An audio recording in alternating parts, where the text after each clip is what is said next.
Physiological adaptations इन hydrophytes. जो जलोदभिद पादप होते हैं उनमें किस किस प्रकार के कार्यकी अनुकूलन पाए जाते हैं, आज हम उनकी बात करेंगे। किसी भी पौधे की कार्यकी को हम देखें तो विशेष रूप से उसके 2 या 3 प्रोसेसेस होते हैं जिनकी बात आज हम करेंगे, और वो मुख्य प्रोसेस होते हैं एक पौधे की जीवन में, जैसे प्रकाश संश्लेषण, श्वसन और वाष्पोत्सर्जन। जो निमग्न पौधे होंगे, हाइड्रोफाइट्स में जो निमग्न पौधे होंगे, उनको अगर आप देखें तो उनकी पूरी सरफेस जो होती है वो पूरी सरफेस पानी में डूबी हुई रहती है, और वही सरफेस न्यूट्रिएंट्स को एब्जॉर्ब करती है और गैसियस एक्सचेंज का काम करती है। और जो एमरजेंट्स पौधे होते हैं, निर्गत होते हैं या फ्री फ्लोटिंग जो होते हैं, उन पौधों में आप देखेंगे पूरी तरह से उनकी भी सरफेस जो होती है वो एब्जॉर्ब करती है न्यूट्रिएंट्स को भी, और गैस को भी एक्सचेंज करने का वो काम करती है। ऑस्मोटिक कॉन्सेंट्रेशन जो हाइड्रोफाइट्स की होती है, ऑस्मोटिक कॉन्सेंट्रेशन में भी आप पाएंगे कि जो हाइड्रोफाइट्स होते हैं उनकी जो कोशिका जो सैप होता है उसमें जो ऑस्मोटिक कॉन्सेंट्रेशन या परासरणीय जो सांद्रता होगी वो पानी में रहने के कारण या तो पानी के बराबर होगी या फिर स्लाइटली पानी से ज़्यादा होगी। जब वो पूरे टाइम पानी में रहते हैं तो उसके पानी का जो आवागमन है वो उस पौधे की कोशिकाओं से लगातार होता रहता है, और उसी के आधार पर वो अपना न्यूट्रिएंट्स को ले लेते हैं अंदर अपने पौधे अपने काम के को, और साथ में गैस को एक्सचेंज करने का काम करते हैं। जो एमरजेंट्स पौधे होते हैं, ये बात हुई उनकी जो कि सबमर्ज्ड पौधे होते हैं। अगर ट्रांसपीरेशन की बात करें, क्योंकि कुछ पौधे जो कि बाहर की तरफ निकले हुए निर्गत रहते हैं या फिर फ्री फ्लोटिंग जो होते हैं, जिनमें पूरी तरीके से सरफेस के ऊपर फ्लोट करते रहते हैं, उन पौधों में जो स्टोमेटाज होते हैं वो ऊपर के भाग में पाए जाते हैं, एक तरफ पाए जाते हैं, और उसके कारण उनका जो रेट ऑफ ट्रांसपीरेशन होता है वो in comparison to submerged plant जो होता है वो ज़्यादा होता है। जब फोटोसिंथेसिस और रेस्पिरेशन का प्रोसेस होता है तो जो अंदर की तरफ गैस ली जाती है वो पार्टली रिटेन हो जाती है उसके एयर चेम्बर्स में, और air chambers are made up of aerenchyma, जो कि पेरेनकाइमा का मॉडिफिकेशन है। तो कम से कम उसमें जो एयर चेम्बर्स होते हैं वो अपने अंदर काफ़ी सारी हवा को भर के रखते हैं, और ये हवा जो होती है इसको फिर वो जब SOS में यूज़ करते हैं, यानी एज एंड व्हेन जब रिक्वायर होती है उनको, तो वो इसको यूज़ कर लेते हैं। पानी में रहने वाले पौधों में एक और फिजियोलॉजिकल चेंज आपको देखने को मिलेगा कि उनकी सरफेस के ऊपर और अंदर भी उनमें म्यूसिलेज कैनाल्स पाई जाती हैं, जिससे कि वो म्यूसिलेज सिक्रीट करते रहते हैं, और इस म्यूसिलेज का काम होता है प्लांट को प्रोटेक्ट करना, क्योंकि पूरे टाइम जो हाइड्रोफाइट्स होते हैं वो पानी में रहते हैं, और म्यूसिलेज के कारण उनका डीके नहीं होता अंडर वाटर। तो ये कुछ ऐसी फिजियोलॉजिकल अडेप्टेशंस थे जो कि पाए जाते हैं हाइड्रोफाइट्स में। तो इस तरह से हमने मॉर्फोलॉजिकल, एनाटॉमिकल और फिजियोलॉजिकल अडेप्टेशंस को पढ़ा, किसी भी जलोदभिद पादप में क्या क्या अनुकूलन होते हैं। अब आज हम बात करेंगे ज़ीरोफाइट्स की। हाइड्रोफाइट्स हम कंप्लीट कर चुके हैं। ज़ीरोफाइट्स कैसे पौधे होते हैं? जैसा इसके नाम से पता लग रहा है कि ज़ीरो का मतलब और ज़ीरोस, ये ग्रीक वर्ड है ज़ीरोफाइट, जिसमें ज़ीरोस का मतलब है ड्राई और फाइटोन का मतलब है प्लांट। तो ऐसे पौधे जो कि ड्राई हैबिटेट में पाए जाते हैं उन्हें हम ज़ीरोफाइट्स के नाम से जानते हैं, या हम कह सकते हैं कि पौधों का हैबिटेट ऐसा होगा जहाँ पर कि एडिक्वेट अमाउंट में वाटर प्रेजेंट नहीं होता।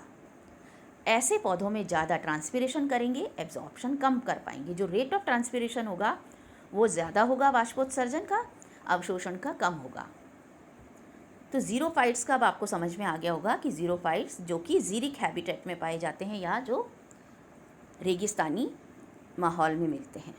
अब ये हमने कहा कि ज़ीरोफाइट्स जो हैं वो जहाँ पर पानी स्कैंटी होता है, या कह लीजिए बहुत कम मात्रा में पाया जाता है, तो इस तरह की हैबिटेट को हम ड्राई हैबिटेट के नाम से जान सकते हैं।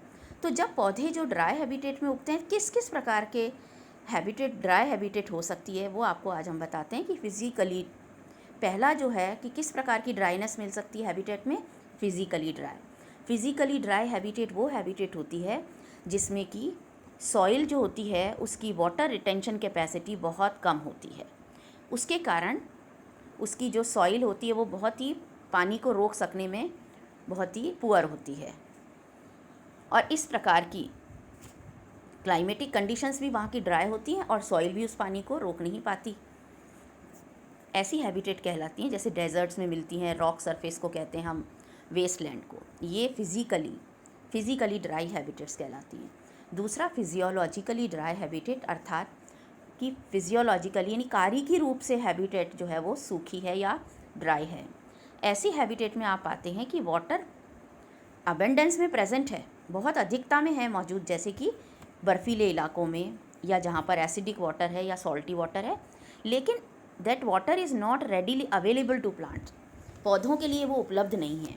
इस प्रकार की हैबिटेट को हम बोलते हैं फिजियोलॉजिकली ड्राई हैबिटेट। तीसरी होगी physical as well as physiologically dry. ये हैबिटेट ऐसी होती है जो कि स्लोप्स ऑफ माउंटेन्स, जैसे जो पहाड़ के जो ढलान होते हैं वहाँ पर जो हैबिटेट पाई जाती है उसको हम बोलते हैं फिज़िकली एंड फिजियोलॉजिकली ड्राई, क्योंकि वहाँ पर जो सॉइल मॉइस्चर होता है वो पौधों के लिए उपलब्ध नहीं होता, पानी होता है और पानी बह के चला जाता है, तो वो अवेलेबल नहीं हो पाता पौधों को।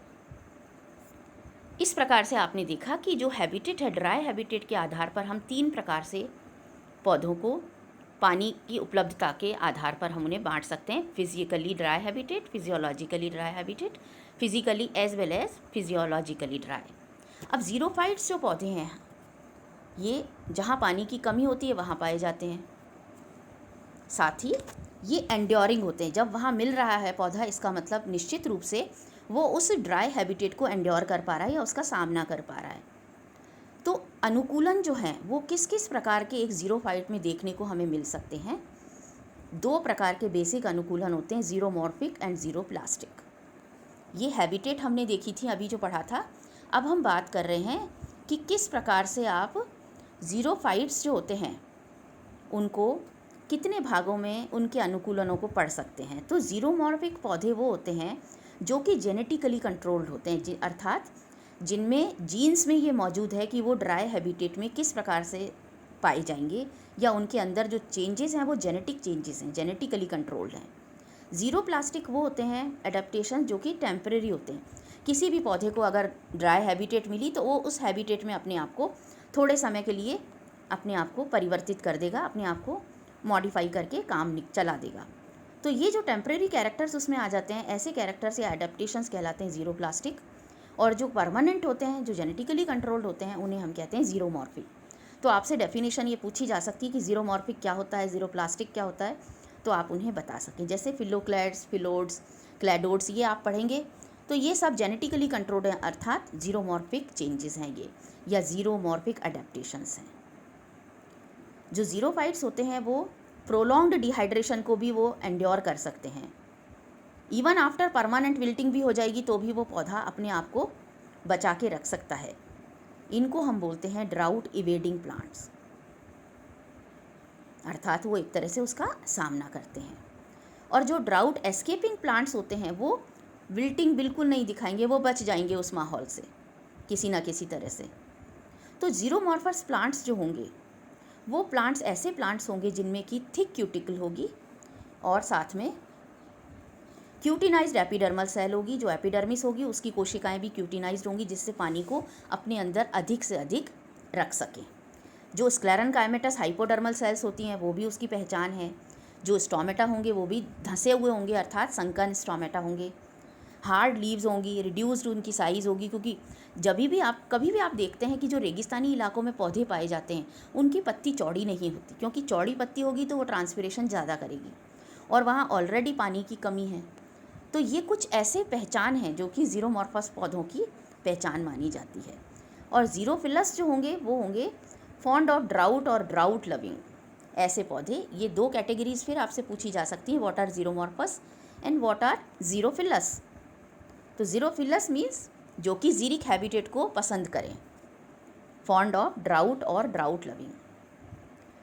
अब इनको हैबिटेट के आधार पर ज़ीरोफाइट जो पौधे होते हैं या जो मरुउद्भिद पादप होते हैं उनको उनके आवास स्थान के आधार पर कितने भागों में बांट सकते हैं। ये आपको हमने शुरू में भी बताया था जब हम अडेप्टेशंस की बात कर रहे थे, इकोलॉजिकल अडेप्टेशंस की। ज़ीरोफाइट्स के संदर्भ में आज हम फिर से इसको रिपीट करते हैं। जो हैबिटेट हो सकती है, अगर कोई पौधा सैंड पर पाया जाता है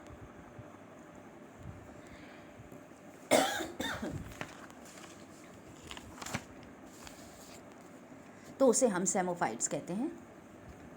जो रॉकी सबस्ट्रेट पर मिलेगा उसे लिथोफाइट, जो कि स्नो क्लैड इलाकों में मिलेगा क्रिप्टोफाइट कहलाते हैं। जो सैलाइन सॉइल पर प्लांट मिलेंगे उन्हें हेलोफाइट्स कहते हैं। जो एसिडिक सॉइल में मिलते हैं उन्हें ऑक्जेलोफाइट कहते हैं। और इरीमोफाइट्स कहते हैं, जो कि वेस्ट लैंड पर मिलने वाले पौधे होते हैं। अगली क्लास में हम इन पौधों की मॉर्फोलॉजी फिजियोलॉजी के पैटर्न देखेंगे।